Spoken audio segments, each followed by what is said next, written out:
শর্ত সাপেক্ষে আল্লাহকে কখনো ভালোবাসবেন না। আল্লাহকে ভালোবাসতে হবে নিখাদ ভালোবাসা, যার মধ্যে কোনো কাজ থাকবে না। মুমিনদের মধ্যে একটা শ্রেণী আছে, এদেরকে আমরা সত্যবাদী আল্লাহ প্রেমী বলতে পারি। এদের দৃষ্টিভঙ্গি হলো, আল্লাহ তাআলা এই দুনিয়াকে আমাদেরকে সৃষ্টি করেছেন, আমাদের উপর তিনি অবশ্য পালনীয় দায়িত্ব দিয়েছেন, অনেক হারাম বিষয় থেকে সতর্ক করেছেন। আমাদের ভালো মন্দ সবই আল্লাহর হাতে। কিছু অবশ্য পালনীয় দায়িত্ব আমাদের কাছে কঠিন লাগে, আর কিছু নিষিদ্ধ বিষয়ের প্রতি আমাদের মন চলেও যায়। তাই এখন আমাদের সেটা করতে হবে, তা হলো আমরা আল্লাহর সাথে একটা নির্দিষ্ট আঙ্গিকে কর্মপন্থা নির্ধারণ করব। আমরা আবশ্যকীয় বিষয়গুলো ততটুকু পালন করব, যার মাধ্যমে আল্লাহর নিয়ামতের দ্বারা সচল থাকে এবং আমাদের জন্য তা কষ্টকর না হয়। আর যেসব হারাম বিষয়ের প্রতি আমাদের মনে দুর্বলতা আছে, সেগুলো ওই পরিমাণে করব যেন আল্লাহর নিয়ামত আমাদের থেকে ছিনিয়ে নেওয়া না হয় এবং আযাবকে না টেনে আনে।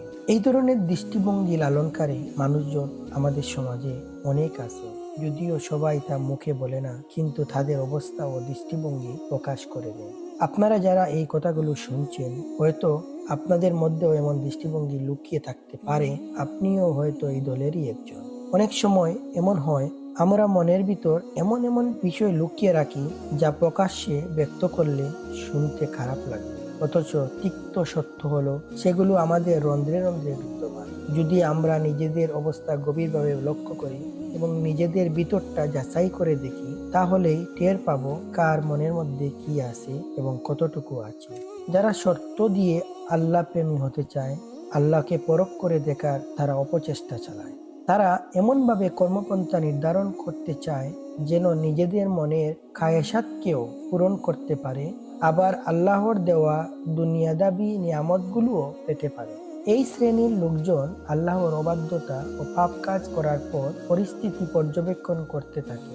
যদি দেখে যে আল্লাহর নিয়ামত এখনো বহাল আছে এবং কোনরূপ শাস্তিও আসেনি, তখন ধরে নেয় যে সে এখনো সীমা ছাড়া হয়নি। একদিকে তার খায়েশাতও পূর্ণ হলো, অন্যদিকে নিয়ামতও বহাল থাকলো।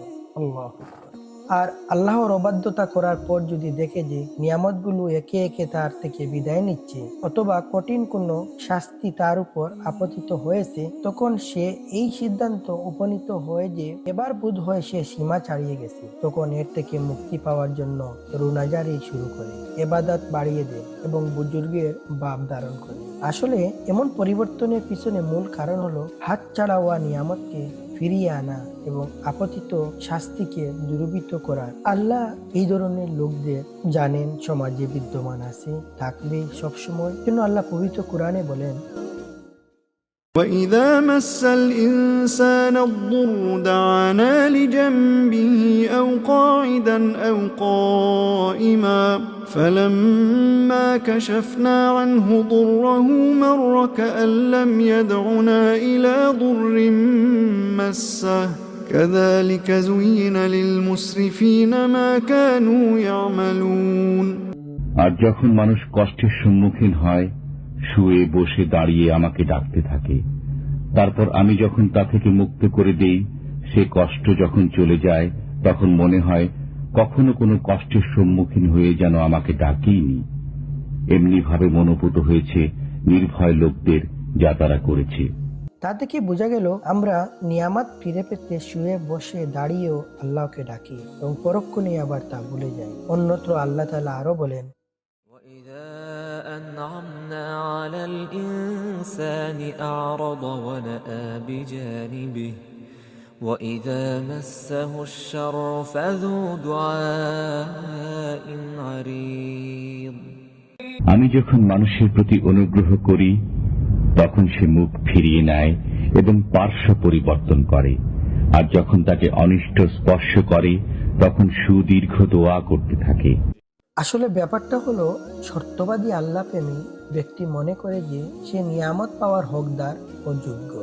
নিজের মধ্যে ব্যাপারগুলোকে এভাবে সে সেট করে নেয়। এ প্রসঙ্গে আল্লাহ তাআলা আরো বলেন, وَلَئِنْ أَذَقْنَاهُ رَحْمَةً مِنَّا مِنْ بَعْدِ ضَرَّاءَ مَسَّتْهُ لَيَقُولَنَّ هَذَا لِي وما أظن الساعة قائمة ولئن رجعت إلى ربي إن لي عنده للحسنى فلننبئن الذين كفروا بما عملوا ولنذيقنهم من عذاب غليظ। বিপদ আপদ স্পর্শ করার পর আমি যদি তাকে আমার অনুগ্রহ আস্বাদন করাই, তখন সে বলতে থাকে, এটা যে আমার যোগ্য প্রাপ্য। আমি মনে করি না যে কিয়ামত সংঘটিত হবে। আমি যদি আমার পালনকর্তার কাছে ফিরে যাই, তবে অবশ্যই তার কাছে আমার জন্য কল্যাণ রয়েছে। অতএব আমি কাফিরদেরকে তাদের কর্ম সম্পর্কে অবশ্যই অবহিত করব এবং তাদেরকে অবশ্যই আস্বাদন করাবো কঠিন শাস্তি। এই দৃষ্টিভঙ্গিকে সামনে রেখে আমরা বলতে পারি, শর্তবাদী আল্লাহ প্রেমী মূলত নিয়ামত অবিচলে থাকা ও মুসিবত দূর হয়ে যাওয়ার শর্তে আল্লাহর নিয়ামত বহাল থাকা, বিশেষ করে দুনিয়াবি বিভিন্ন সুযোগ সুবিধা ও কল্যাণের দ্বারা অবিরত থাকা। মূলত এই ধরনের ব্যক্তিরাই হচ্ছে শর্তবাদী আল্লাহ প্রেমী। আল্লাহর জন্য তার ভালোবাসা শর্তযুক্ত। এমন ব্যক্তির অন্তর আখিরাতের কথা খুব অল্পই স্মরণ করে। শর্তবাদী আল্লাহ প্রেমী কোনো পাপের কারণে আল্লাহ যখন তাকে অপ্রত্যাশিত কোনো মুসিবতে পেলেন, তখন সে কান্না, দোয়া, ইস্তেগফার, নফল নামাজ ইত্যাদি আমলের মাধ্যমে থেকে মুক্তি লাভের প্রচেষ্টা চালায়। এরপরও আল্লাহ যদি সেই মুসিবতকে আপন অবস্থায় বহাল রাখেন বা আরো বাড়িয়ে দেন, তখন সে মনে মনে বলা শুরু করে, আমার যা দায়িত্ব ছিল তা তো আদায় করলাম, তবুও আল্লাহ তাআলা আশানুরূপ ফল দিচ্ছেন না কেন? নাউযুবিল্লাহি মিন যালিক। এমন ব্যক্তির মনে এই ধারণা বদ্ধমূল হয়ে আছে যে যখন সে আল্লাহর অবাধ্যতা পরিহার করবে এবং ইবাদত বাড়িয়ে দেবে, তখন আল্লাহ তার বিপদ দূর করে দেবেন। সে ইতিপূর্বে আল্লাহর থেকে দৈনন্দিন যেসব জিনিস লাভ করত তা পূর্ণ বহাল হবে। এর ব্যতিক্রম হলে আল্লাহ প্রতি তার ভালোবাসার প্রসাদ হুড়মুড় করে ভেঙে পড়ে। এই ব্যাপারটি আসলে অবাক হওয়ার কিছু নেই, কারণ সে বড় দুর্বল ভিত্তির উপর আল্লাহর প্রতি তার ভালোবাসা প্রসাদ স্থাপন করেছে। এখন আপনাদের কাছে আমার প্রশ্ন হলো, আল্লাহর প্রতি আমাদের ভালোবাসার ভিত্তি কিসের উপর স্থাপন করা উচিত, যাতে কোনো প্রতিকূল পরিস্থিতিতেই তা ভেঙে না পড়ে? সর্বোপরি আমরা একথাই বলতে পারি, আল্লাহকে ভালোবাসতে হলে নিজের অন্তরের দিকে দৃষ্টি দিন। যদি দেখেন যে আল্লাহর প্রতি আপনার ভালোবাসার ভিত্তি দুনিয়াবি নিয়ামত লাভ করার উপর নির্ভরশীল, তাহলে বুঝে নিন আপনি একজন শর্তবাদী আল্লাহ প্রেমী। আল্লাহ আমাদেরকে তার সঠিক দিন বোঝার এবং আল্লাহকে সঠিকভাবে শর্তমুক্ত ভালোবাসা তৌফিক দান করেন। আমিন, আমিন, সুম্মা আমিন।